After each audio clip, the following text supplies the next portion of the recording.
E aí, pessoal? Bem-vindos a esta análise. Hoje, a gente vai usar esse material como guia de estudo definitivo para mapear um período incrível de 15 anos, que simplesmente remodelou o Brasil, a famosa Era Vargas. Para a galera do ensino médio que está focada nas provas, ou para qualquer pessoa querendo entender como o Brasil moderno foi construído, este é o ponto de partida ideal. Vamos mergulhar nessa história. O nosso roteiro de hoje está dividido em 6 partes fundamentais: a crise e a ruptura, o governo provisório, a era dos direitos, o caminho para a ditadura, o Estado Novo e, para fechar, a guerra e a queda.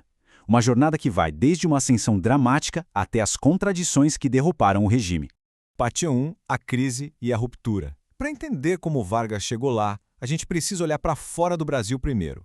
Tudo começa com a quebra da Bolsa de Nova York em 1929, um evento global que acabou arruinando as poderosas oligarquias cafeeiras que governavam o Brasil desde 1894, lá na época da República Velha. O café era basicamente o motor da nossa economia, né? E quando o mundo parou de comprar, os fazendeiros perderam completamente o poder de ditar os rumos do país. Isso gerou uma ruptura política massiva, culminando na Revolução de 1930 e colocando Getúlio Vargas direto no poder. E o efeito dominó foi imediato. Ao quebrar o monopólio das elites cafeeiras, a Revolução de 1930 forçou a economia brasileira a dar uma guinada super rápida. Sem o café ditando as regras, o Brasil precisou olhar para dentro de casa. Ou seja, a crise de 1929 acabou sendo o grande empurrão para a industrialização nacional, mudando a estrutura do nosso país para sempre. Parte 2, o governo provisório. O nome até diz que deveria ser algo temporário, mas a história foi bem diferente. É super importante fixar essa linha do tempo para qualquer prova. A Era Vargas é dividida em 3 atos cravados: o governo provisório, seguido pelo governo constitucional e depois a ditadura escancarada do Estado Novo. Cada fase tem uma cara bem diferente. E foi logo no governo provisório que o bicho pegou com a Revolução Constitucionalista de 1932. As elites de São Paulo estavam super inconformadas por terem perdido o poder. O estopim foi a morte trágica de 4 estudantes, conhecidos pela sigla MMDC. Isso levou os paulistas a pegarem armas, exigindo uma nova Constituição.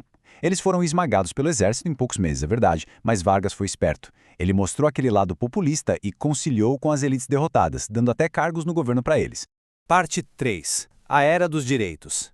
Essa pressão toda acabou gerando uma época de conquistas sociais inéditas.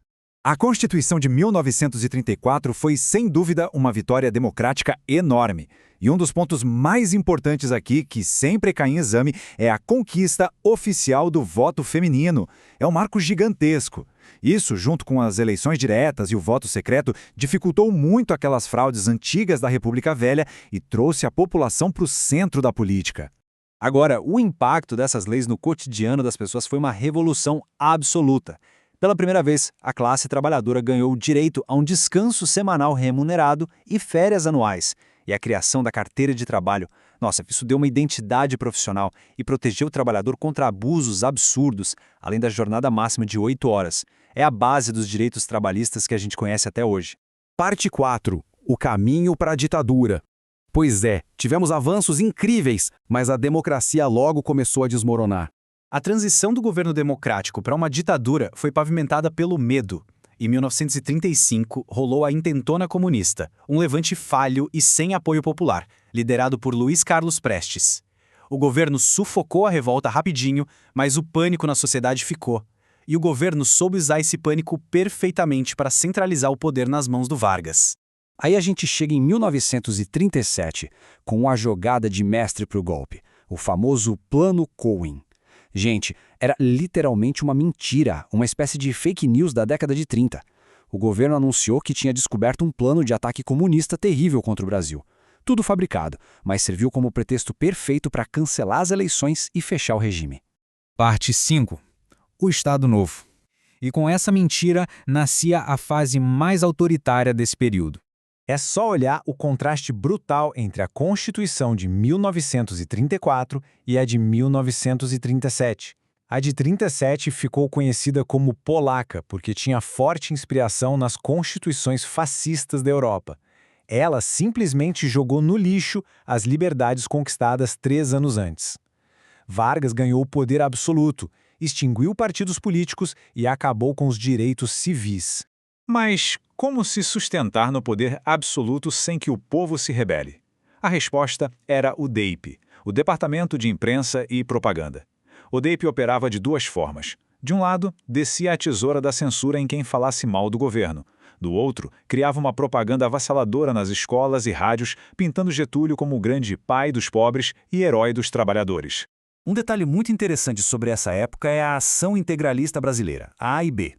Era um grupo com inspiração direta no fascismo europeu, liderado por Plínio Salgado. Os caras apoiaram o golpe de 1937, achando que iam surfar na onda do poder junto com Vargas.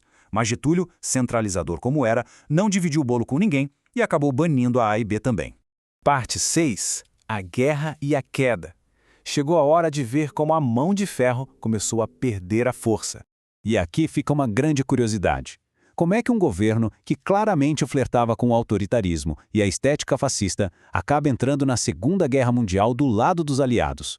A resposta é puro pragmatismo econômico. O Brasil precisava se industrializar e os Estados Unidos ofereceram a grana para construir a usina siderúrgica de Volta Redonda. Em troca desse financiamento massivo, o Brasil se alinhou aos americanos e, em 1942, declarou guerra contra as potências do eixo, Alemanha, Itália e Japão. Mas pensem na grande contradição que isso gerou. O nosso exército estava lá na Europa lutando contra ditaduras autoritárias, enquanto aqui no Brasil a população vivia debaixo do autoritarismo do Estado Novo. Ficou insustentável.